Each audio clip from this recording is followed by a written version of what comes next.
آموزش نصب و راه اندازی ESET ناد 32 نسخه 7.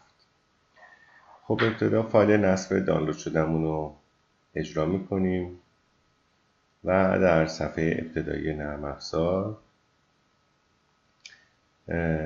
منتظر میمونیم تا گزینه Next روشن بشه. بله، و ابتدا گزینه Next رو انتخاب میکنیم.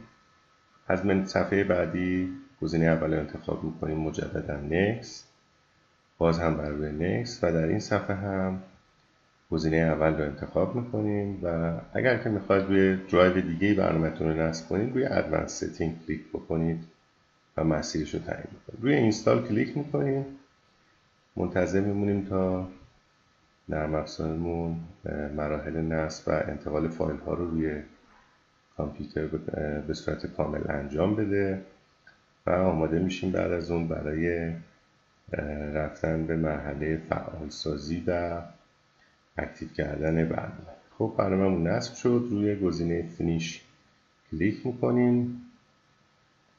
در این قسمت نرم افزار به صورت اتوماتیک صفحه ثبت لایسنس محصول رو برامون باز میکنه.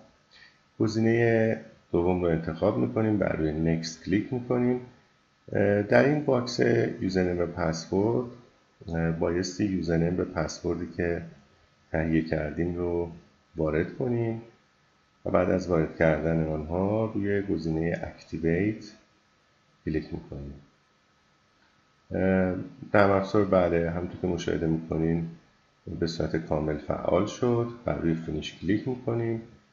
همونطور که ملاحظه میکنین برنامه فعال شده.